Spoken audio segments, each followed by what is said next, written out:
Hey, welcome to the modified world. It's the weekly web show about body modification, the people who do it, people who get it, and why it matters.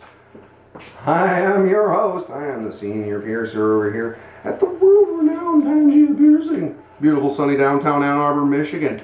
Purveying internet wankiness day by day.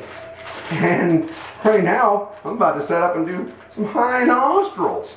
High nostrils are fun. I'm sure you've all seen me do them before.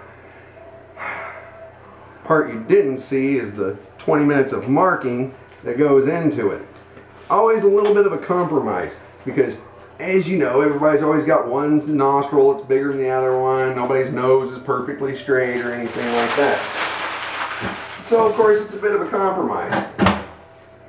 But not that big of a deal. So, got the nifty marks on there, just getting the rest of my setup done, and then we'll have some fun. Are you ready? I'm so ready. Right. Say hi, Nostrils. Hi, Nostrils. Hey, how's it going? Alright, so, real simple, I'm going to take these guys right here. Not going to lock them on you though, just a little bit of rubber band, a little tension on there. I'll be laying down for it, of course. Yeah, get stabilized. Get lined up with the magic tool. When everything looks good, I'll let you know when you're ready, and only when you're ready because you're in total control. You go ahead and give me a good deep breath in, then out. Do the piercing as you blow out. Not a big deal. I'll slip little clamps off there. I get a little saline on there, cool you down a little bit. And then I'm going to use this little dude who looks scary, but I promise it's not. I'm going to wind up using this. Trade places with the magic tool. Jewelry fits on that little pin. We'll slip the guy in there. Easy peasy lemon squeezy. And then screw the top on there. Of course he wanted to get threaded jewelry, and threaded 18 gauge jewelry is not exactly the easiest thing to screw together, so it might take me a time or two. But at least that doesn't hurt. So, yeah. So, with all that in mind, go ahead and lay on down for me. Alright. Just gonna get lined up real quick, but of course I'm not doing anything just yet. Remember, you are in total control. Alright, boss man, we're looking pretty good over here. Alright, so whenever you're ready, give me that deep breath in and out. There you go. Easy peasy. Mark more ball. Slip that guy off there. Get that saline on there for you, brother. Cool you down. Saline. Watch your eyes. Fading away. Yes. There we go. Cooling down. Very nice. Alright. Always really fun right here. Just kind of steers the dude out of your nostril.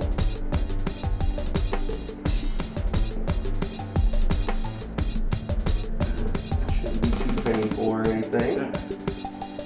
A little awkward, of course. Awkward. Be a little awkward until I get that taper in there. You're good. Taper action. Alright, we'll get that little post on there for you. This will be slightly awkward because my finger goes in your nose. That's how you bond. Yeah. There we go. It's the booger that bonds us Sorry together. about that, brother. I don't want to have to be brutal on you and stuff, but I want to be effective and get the job done. You're not hurting me. This is tears of joy. Yes! My man. My man had some fairly narrow nostrils up in the high parts, so I kind of misjudged the length that I needed originally, so I had to swap the first one that I did out and make sure that I actually had the right size in there. So the right one was a little puffier than the left one, but I have utter confidence that they'll heal up and look beautiful and all that good stuff. You know, that's just one of the things. I almost hate the fact that you know, I want to turn around videos quick for you guys and be able to, you know, let y'all see what's going on and what I'm doing. But it would be nice if I had time to get healed video of the folks after they come back in. If they come back in, that's the other thing, is about, you know, you do a lot of stuff that you don't see the person again for a year or two, you know. So I do what I can, and I try to bring you the stuff and the things as much as I can and as independently and honestly as I can. You know, I've been getting hassled by multi-channel networks and various, you know, YouTube production companies, you know, the folks that are like, hey, you know, you join our network, you know, blah, blah, blah, all this. I've been getting harangued by folks like that since we had about 10,000 subscribers. And I'm still independent, still 100%. So something I have noticed is, you know, it does kind of change the way that people look at you and treat you online, at least. You know, it's a good thing because it allows me to have a great degree of independence. I'm sure everybody saw what has been the controversy with YouTube's largest person, Pewdiepie. You know, he's been getting all this hassle and, you know, people making accusations that he's a, you know, some sort of hater, and it's like, it's clearly not true, but it affects his money. And I feel like his whole point of doing the whole thing was to show people that, you know, big YouTube and big online stuff, you know, viral sensations, a lot of times, you know, they're a lot of times bought and paid for by major corporations. You see a lot less independent stuff than what you think. So I have to applaud the guy for pointing it out, you know, using the giant platform that he has with 55 million subscribers. He's got a lot more of a platform than I do for pointing out the censorship, pointing out the massaging of the message, pointing out the, well, just, you know, and even if there isn't censorship involved, I mean, the fact that, you know, so much of what you see is, you know, an advertisement that's been disguised as something. And it's like, I will admit that, yeah, of course, I promote myself, but not ruthlessly.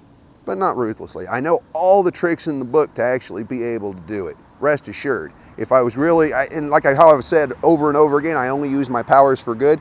That's true. I don't court unnecessary controversy unless, like I said, unless it's necessary. I don't make, you know, sock puppet accounts and try to play myself up on Reddit or, you know, 4chan or anything like that. I don't do any of that type of stuff.